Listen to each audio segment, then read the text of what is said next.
Hello friends, hope you all are doing great. So last video में हमने घटना चक्र का प्रियम्बल यूनिट कवर किया था, जिसमें हमने सारे पीवाईक्यू प्रैक्टिस की, जिसमें यूपी पीसीएस या फिर स्टेट पीसीएस के पीवाईक्यूज थे प्लस यूपीएससी के भी पीवाईक्यूज थे।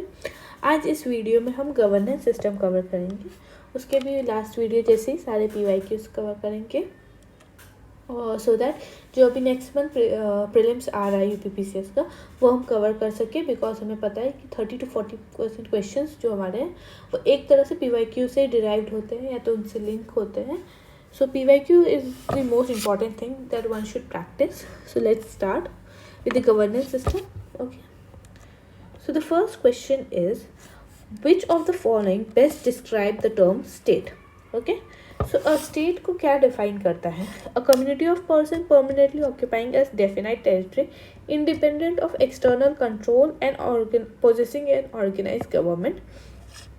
अ पॉलिटिकली ऑर्गेनाइज्ड पीपल, सी यहाँ पे क्या पॉलिटिकली ऑर्गेनाइज, यहाँ पे community organise people of a definite territory and possessing authority to govern them and maintain law and order and protect their natural rights and safeguard their life or subsistence. A number of people who have been living in a definite territory for a very long time with their own culture, tradition and government. A society permanently living in a definite territory with a central authority, executive and a judiciary. Okay, so ये PYQ में बहुत लोगों को doubt था, but जो एक basic हमें जो जाननी चाहिए चीज़ वो हमारा स्टेट किसको कहते हैं। तो स्टेट की डेफिनेशन में हम लोग जब भी वर्ड स्टेट को डिफाइन करते हैं तो हमारे पास 4 कंपोनेंट्स हैं। वो 4 कंपोनेंट्स क्या क्या हैं? पहला है पॉपुलेशन, दूसरा है गवर्नेंस, तीसरा है sovereignty and the fourth is territory. ये 4 चीज़ें अगर प्रेजेंट है तब हम उसको स्टेट बोलेंगे। तो यहाँ पे बहुत सारी डेफिनेशंस में ये चारों चीज़ हैं, बट एक छोटा सा डिफरेंस है। तो पहली डेफिनेशन उसमें कम्युनिटी लिखा है, ओके। सेकेंड में पॉलिटिकली ऑर्गेनाइज पीपल लिखा हुआ है। सो फर्स्ट डेफिनेशन को भी देखते हैं। ऐसा नहीं है कि कोई भी हम स्टेट बोले वो पॉलिटिकली ऑर्गेनाइज ही हो। फॉर एग्जाम्पल ऐसे बहुत सारी कंट्रीज़ हैं जहाँ पे गवर्नेंस है, जहाँ जो कि स्टेट कंसिडर की जाती है, बट वो पॉलिटिकली ऑर्गेनाइज नहीं है, राइट। वो एक ग्रुप ऑफ पीपल हैं जो कि अपना गवर्नेंस कर रही है नॉर्मल, उनके पास पॉपुलेशन है, अपना गवर्नेंस कर रही है, उनके पास सॉवरेनिटी और अपनी टेरिटरी है, वो हो गई हमारी स्टेट, राइट। तो ऐसा ज़रूरी नहीं कि वो एक पॉलिटिकली ऑर्गेनाइज ही हो। ऐसा भी हो सकता है कि एक नॉर्मल से हो, जैसे कि ओलिगार्की या थियोक्रेसी होती है, वो पॉलिटिकली ऑर्गेनाइज नहीं होती है। थियोक्रेसी क्या होती है? जिसमें हमारे रिलीजन जो कि प्रीस्ट होते हैं वो सब रूल करते हैं, एक रिलीजन एक तरह से डोमिनेट करते हैं, वो रूल करते हैं। तो इसमें तो कोई पॉलिटिकली ऑर्गेनाइज नहीं हुआ, बट ये भी एक स्टेट कंसिडर की जाएगी, इसलिए पॉलिटिकली ऑर्गेनाइज तो नहीं हो सकता। Then a number of people who are living in a definite territory for a very long time with their own culture, tradition and government. Okay, अगर इसको कंसिडर किया जाए तो सपोज यहाँ महाराष्ट्र में कोई ट्राइब है या फिर कहीं पे भी इंडिया में ट्राइब है, वो क्या है? ग्रुप ऑफ पीपल है, नंबर ऑफ पीपल है, जो कि एक डेफिनाइट टेरिटरी में रहती है। उनकी डेफिनाइट टेरिटरी है, उसके बाहर वो ना चाहते हैं ना चाहते हैं उनकी टेरिटरी में कोई आए, राइट। तो उनकी एक डेफिनाइट टेरिटरी भी होगी और वो बहुत टाइम से रह रहे हैं, वो तो हमें पता ही है कि वो एंशियंटली वहाँ से रह रहे हैं, इसीलिए हम उनको रीलोकेट नहीं करते, राइट। और उनका एक स्पेसिफिक कल्चर, ट्रेडिशन और गवर्नमेंट भी है जिससे वो अपने आप को गवर्न करते हैं। तो क्या हम बोलेंगे कि हमारा इंडिया एक स्टेट है, उसके अंदर एक और छोटा स्टेट, मतलब वो वाला स्टेट है? नहीं ना। तो ऐसा नहीं बोल सकते कि कोई भी एक ग्रुप ऑफ पीपल हो या फिर पर्सन हो जो कि अपने डेफिनाइट टेरिटरी में एक अपने कल्चर्स पे बना रहे, तो उसको हम स्टेट कंसीडर करेंगे। Then a society permanently living in a definite territory with central authority responsible to the central and an independent judicial. इस वाले ऑप्शन में बहुत लोगों को डाउट हुआ था कि ये शायद करेक्ट है, बट अगर हम एक ब्रॉडर पर्सपेक्ट से देखें तो ऐसा ज़रूरी नहीं कि कोई भी स्टेट है वहाँ पे जो एग्जीक्यूटिव या सेंट्रल अथॉरिटी एग्जीक्यूटिव को रिस्पॉन्सिबल हो या फिर उनके पास एक इंडिपेंडेंट जुडिशरी प्रेजेंट हो। फॉर एग्जांपल ओलिगार्की भी एक टाइप की डेमोक्रेसी है, जहाँ जो ओलिगार्की है जहाँ पे ग्रुप ऑफ पीपल रूल करते हैं, राइट। और उनका ऐसा नहीं है, उनके पास उनके रूल्स में ऐसा नहीं है कि एग्जीक्यूटिव के उनको रिस्पॉन्सिबल होना है या फिर उनके पास इंडिपेंडेंट जुडिशरी होनी चाहिए, तो ये डेफिनेशन में नहीं होगी। तो द फर्स्ट डेफिनेशन होगी अ community of persons permanently occupy कर डेफिनाइट टेरिटरी, उनके पास इंडिपेंडेंट ऑफ एक्सटर्नल कंट्रोल, उनके पास कोई और उन पे कंट्रोल नहीं कर रहा, and possessing an organise government is a state. So हमारे स्टेट की डेफिनेशन के लिए ये 4 कंपोनेंट प्रेजेंट होना बहुत ज़रूरी है कि पॉपुलेशन होनी चाहिए, गवर्नेंस सिस्टम होना चाहिए, सवर्निटी होनी चाहिए जो कि मोस्ट इम्पॉर्टेंट है कि वो फ्री होना चाहिए, प्लस एक टेरिटरी का भी प्रेजेंस होना चाहिए। ओके, सो यार यही दिया हुआ है। See the state is a community of person who more or less numerous permanently occupying a definite portion of a territory independent or nearly so of external control and possessing an organized government to which the great body of inhabitants render the habitual obedience। ये gardener ने definition दी थी। तो जो हमारा state है वो 4 चीज़ों से बना है, people that is the community of people living, second the government, फिर territory that is demarcated boundary that separates one state from the other, and sovereignty. इन 4 चीज़ों से बन के हमारा स्टेट बनता है। Which one of the following is the most prominent element of a state? कौन सा इसका सबसे इम्पॉर्टेंट प्रोमिनेंट फीचर है? सी, ये यूपीपीसीएस 2008 में पूछा। सो क्या है, हमें जैसे पता है कि स्टेट के लिए हमें क्या चाहिए, पीपल। एक बार फिर से रिवाइज करें हम लोग, पीपल चाहिए, हमें टेरिटरी चाहिए, प्लस हमें सवर्निटी चाहिए,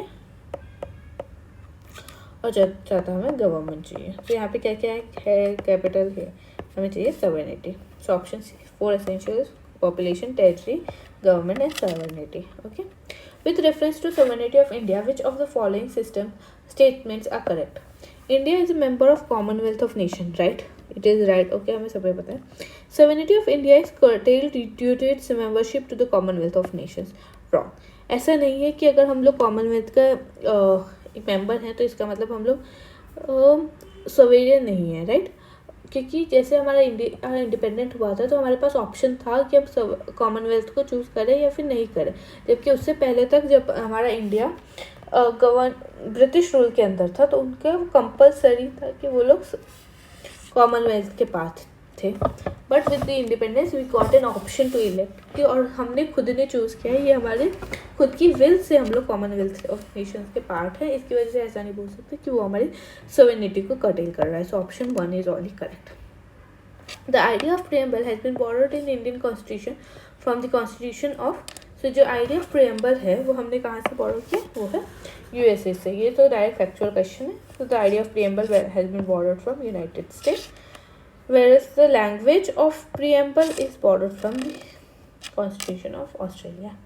The Constitution of India provided which type of governance system? तो हमारे पास क्या है, parliamentary form of governance system. In parliamentary system of governance, judiciary control executive, executive control judiciary.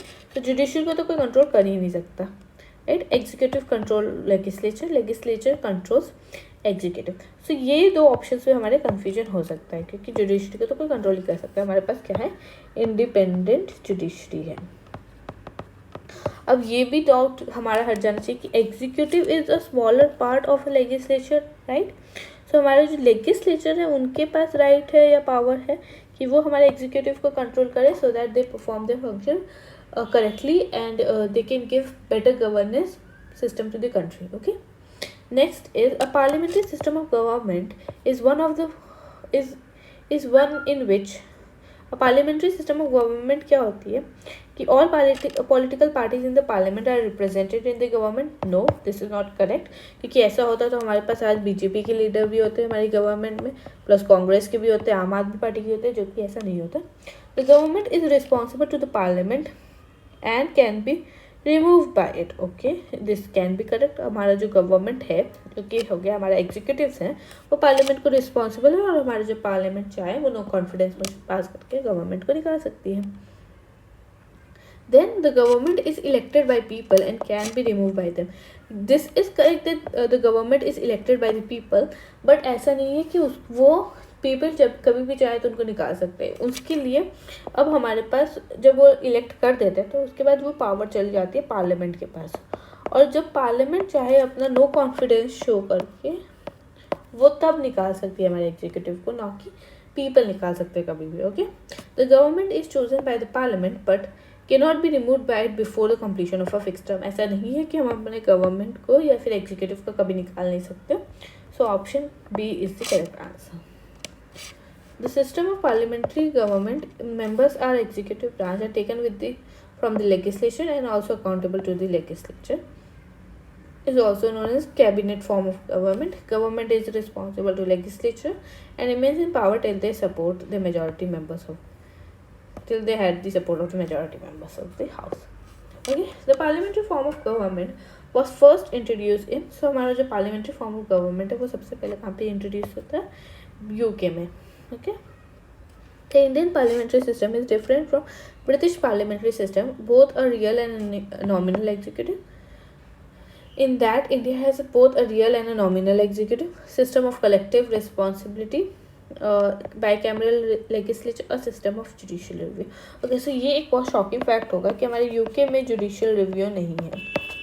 वहाँ पे वो सबसे ज़्यादा सवेरियन जो बोलते हैं सुप्रीम पावर है वो है अपने उनकी लाइक पार्लियामेंट के पास, ना कि कॉन्स्टिट्यूशन या फिर जुडिशरी के पास। तो उनके पास जुडिशियल रिव्यू वाली पावर नहीं है।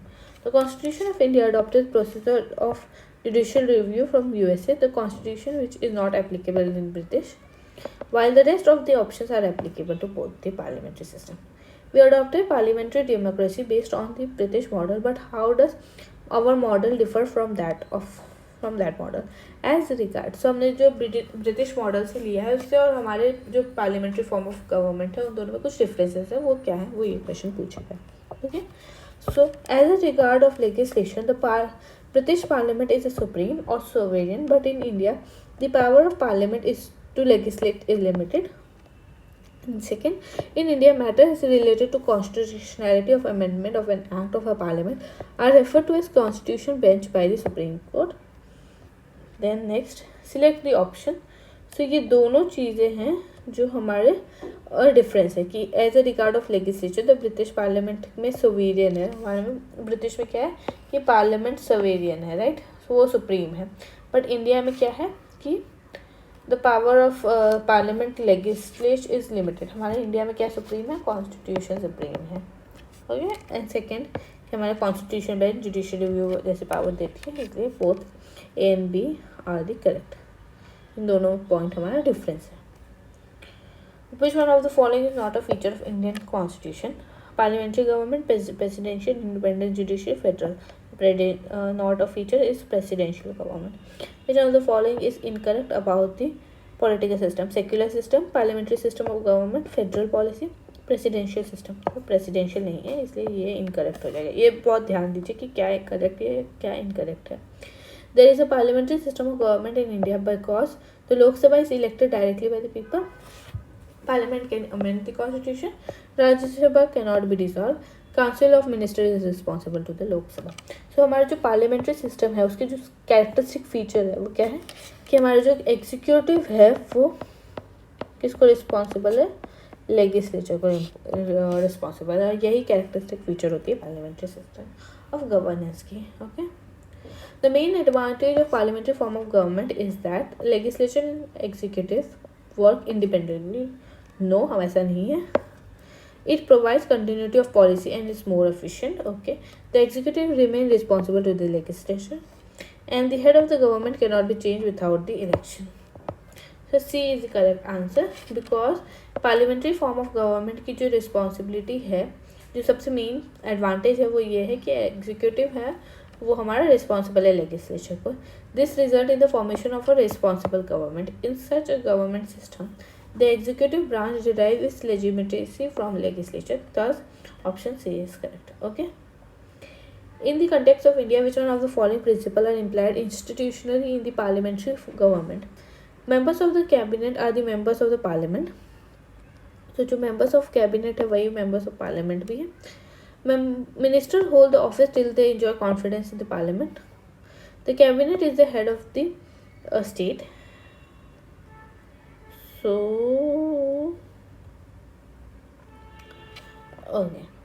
अब बात करते हैं कि क्या क्या है। Which of the following are principles? So the members of cabinet are the members of the parliament. Yes, हमारा जो एग्जीक्यूटिव है वो कहाँ से डिराइव होता है, हमारे लेजिस्लेचर में से ही डिराइव होता है, इसलिए yes this is correct.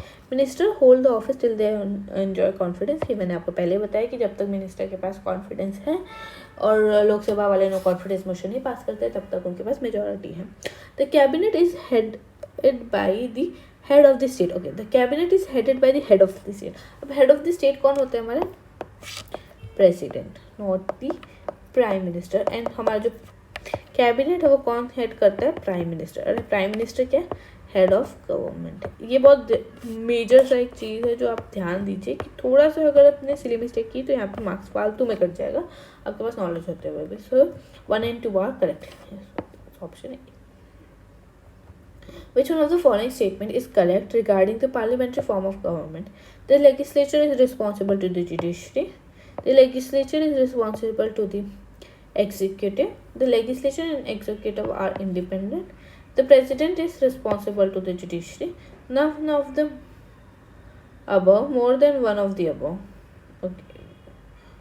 So हमारा जो लेजिस्लेचर है वो किसको रिस्पॉन्सिबल है, एग्जीक्यूटिव को. ऐसा भी नहीं है, हमारा ऑप्शन ई आएगा कि नन ऑफ द अबव, क्योंकि हमारा एग्जीक्यूटिव रिस्पॉन्सिबल है, लेजिस्लेचर रिस्पॉन्सिबल नहीं है. So the feature of parliamentary government, ये ध्यान दीजिए आप, वो क्या है, एग्जीक्यूटिव हमारा जो रिस्पॉन्सिबल होगा लेजिस्लेचर का, मेजॉरिटी पार्टी का रूल होगा. कलेक्टिव रिस्पॉन्सिबिलिटी होगी, नॉमिनल और रियल एग्जीक्यूटिव अलग अलग होंगे, मतलब कि नॉमिनल कौन हो गया, प्रेसिडेंट, और रियल एग्जीक्यूटिव हो गया प्राइम मिनिस्टर. फिर पॉलिटिकल होमोजिनिटी होगी, जो एग्जीक्यूटिव होगा वो एक ही पार्टी का होगा. और डबल मेंबरशिप होगी, मतलब उनके पास दोनों हाउस की मेंबरशिप होगी. लीडरशिप ऑफ प्राइम मिनिस्टर होगा, डिसॉल्यूशन ऑफ लोअर हाउस होगा, सिक्रेसी ऑफ प्रोसीजर भी फॉलो होगी. Out of the following statement choose the one that brings out the principle underlying the cabinet form of government. तो जो हमारा cabinet form of government है उसका क्या feature है, an arrangement for minimising the criticism against the government whose responsibilities are complex and hard to carry out with the satisfaction of all. The mechanism for speeding up the activities of the government whose responsibilities are increasing day by day. Okay. A mechanism of parliamentary democracy for ensuring collective responsibility to the government of people are derived for strengthening the hands of the head of the government whose hold over the people as in state of decline. सो हमारा जो cabinet form of government है या फिर हम लोग बोलते हैं parliamentary form of government है, उसके क्या प्रिंसिपल्स अंडरलाएंगे. सो हमारे जो ये उसका जो प्रिंसिपल है वो ये है कि एक ऐसा मैकेनिज्म है वो जिसमें कलेक्टिव रिस्पॉन्सिबिलिटी है, हमारा एग्जीक्यूटिव हमारे लेजिस्लेचर को रिस्पॉन्सिबल है. ओके, सो ये हमारे उसके कैरेक्टरिस्टिक फीचर या फिर प्रिंसिपल हो गया. Okay, the presidential government all the executive powers are vested in. तो जो प्रेसिडेंशियल गवर्नमेंट होती है तो जैसे कि हमें नाम से पता चले कि प्रेसिडेंट के पास सारी पावर होगी. The cardinal feature of political system of India are, हमारे पॉलिटिकल सिस्टम ऑफ इंडिया है उसके फीचर्स क्या क्या है. It is a democratic republic, it has parliamentary form of government, the supreme power vest in the people of India, it provides for a unified authority. So option B 1, 2 and 3 are correct. ये एक unified authority नहीं को power देता है बल्कि हम लोग federal को फॉलो करते हैं. Consider the following statements. India is a democratic polity. India is a sovereign state. India has a democratic society. India is a welfare state. So I think so option D 1, 2, 3, 4 are all are correct. Which one of the following is not a salient feature of Indian polity? The government following the constitution, which is not a feature of Indian polity. Government following the constitution, democratic rule of law या authoritarian government. हमारे पास authoritarian government नहीं होती. The central and the state government gets authority from. तो जो central और state government है उसको कहाँ से अथॉरिटी मिलती है, इंडियन कॉन्स्टिट्यूशन से. हमारे लिए हमारा कॉन्स्टिट्यूशन सबसे सुप्रीम है. Okay, consider the following statements and choose the correct statement. Answer from the following codes given below. Okay, India is a democratic country. Yes, and India has a constitution of its own. Right. A and B are correct, but A is not the correct explanation. A and B are correct and A is the correct explanation. Okay see ये तो सही है कि हमारे पास democratic country है India, और ये भी सही है कि हमारे पास खुद का कॉन्स्टिट्यूशन है, बट ये इसका रीज़न नहीं है कि हम लोग एक डेमोक्रेटिक कंट्री है इसकी वजह से हमारा कॉन्स्टिट्यूशन है. इसलिए A and B that both are correct, but B is not the correct explanation of A. Okay, और एक बार सॉरी जो एक्सप्लेनेशन है वो भी पढ़ लेते हैं. सो assertion and reason both are correct. India is a democratic country in which the important decisions of the governance are made by the elected representative of the people. India has a written constitution. However, the United States, being a democratic country, does not have a written constitution. On contrary, non-democratic countries do have some of the constitution to maneuver the functioning of the government. ऐसे ज़रूरी नहीं है कि अगर कोई भी country democratic है तो उनके पास उनका कॉन्स्टिट्यूशन होगा. Okay, which one of the following is not a feature of a good governance? Accountability, rule of law, transparency, red tapeism. That is red tapeism. Red tapeism क्या होता है? Refers to excessive regulation which hinders or prevents actions or decision making. Thus, it is not a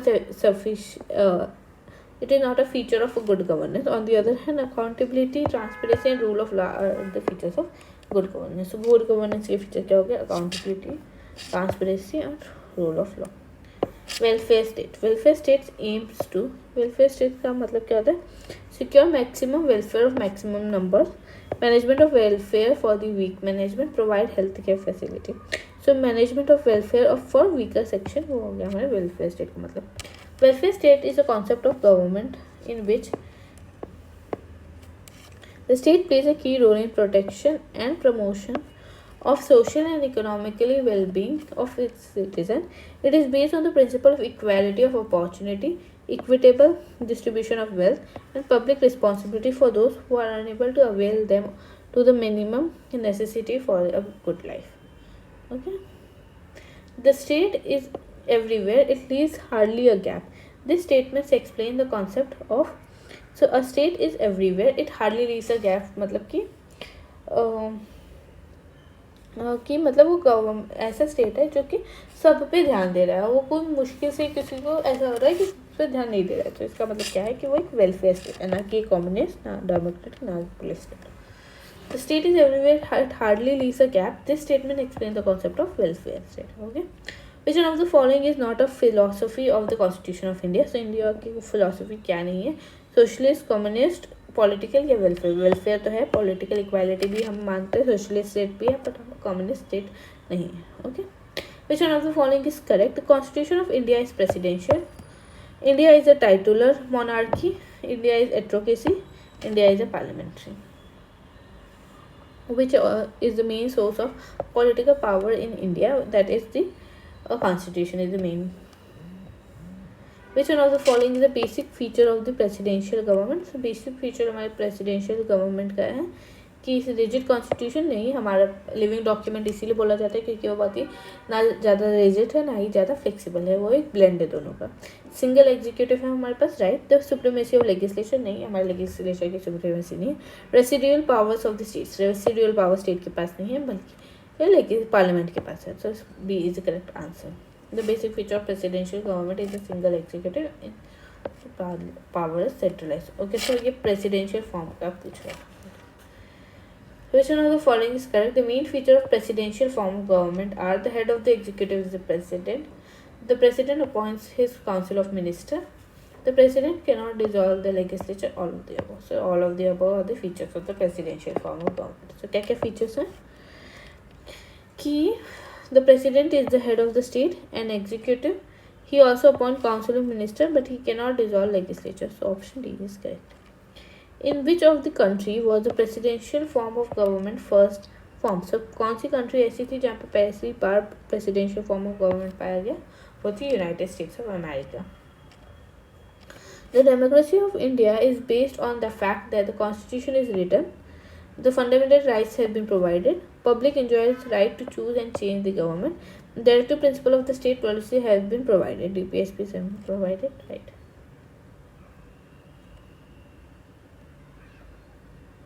The democracy of India is based on the written constitution. The constitution is written. Fundamental rights and people enjoy the right to choose and change the government. तो ये हमारा main feature हुआ, मतलब ये सब भी चीज़ें हैं बाकी चीज़ें, बट मेन फीचर हमारा ये है कि हमारे पीपल के पास राइट है, उनके पास ऑप्शंस है कि वो दूसरे अपने गवर्नमेंट को खुद चूज कर सकते हैं, ठीक है। Democracy is a superior virtue lies in the fact that it calls into activity the intelligence and character of ordinary men and women. Method for strengthening executive leadership. A superior individual with a dynamism and vision, a brand of dedicated party workers. So fourth तो नहीं होगा. So democracy's superior virtue lies in the fact that it calls into activity. इसका मतलब क्या हुआ कि democracy एक ऐसी फॉर्मेशन ऑफ गवर्नमेंट है जिसमें वो इसलिए सुपीरियर उसके पावर है क्योंकि वो एक्टिविटी परफॉर्म करती है, वो फंक्शन करती है. तो intelligence of and character of ordinary mens and womens भी इसमें पार्ट ले सकते हैं. The democracy requires participation of people who helps the government and they have to choose the right person to represent them. Participation develops awareness and enrich them with the information required to make decisions. The honest of success of democracy is directly related to the quality of decision made by the people, and the virtue of the democracy lies in the fact that it builds the wisdom and the character of the common people. Next, India is a republic. That means it is a people who are the final authority in all matters. There is no parliamentary system of government in India. There is no hereditary ruler in India. India is a union of states. So ये Republic का मतलब क्या होता है? Republic का मतलब होता है कि जो पीपल है वो सुप्रीम है, और ऐसा नहीं है कि कोई हेरिडिटी है. जो भी इलेक्टेड फॉर्म ऑफ गवर्नमेंट हम फॉलो करते हैं. रिपब्लिक का मतलब ये होता है कि elected one governs. Okay, elected form of government. So there is no hereditary ruler. वो हमारे रिपब्लिक का मतलब हो गया. India is republic which implies that head of the state is elected. Yes, country is free, the possess a democratic system of government. Final authority rests with the parliament. That's option A.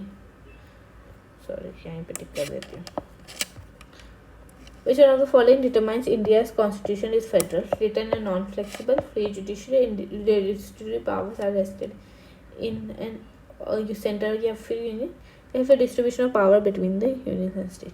तो हमारे जो federalism का basic feature है वो क्या है? Power distribution. इसकी वजह से हमारी जो इंडियन कॉन्स्टिट्यूशन है वो उसको हम फेडरल बोल सकते हैं. Indian constitution is neither flexible nor rigid. Okay, ऐसा नहीं बोल सकते, हम बोलेंगे sorry partially rigid and partially, मतलब आधा आधा. Sorry. Which one of the following point differentiate the Indian parliamentary system and British parliamentary system? So हमारे जो इंडिया और ब्रिटिश में पहली बात तो जो मेन फीचर है वो जुडिशियल रिव्यू का है. क्या कि ब्रिटिश में जुडिशियल रिव्यू नहीं होता. The Constitution of India provides for a federal system. It has created a very strong center.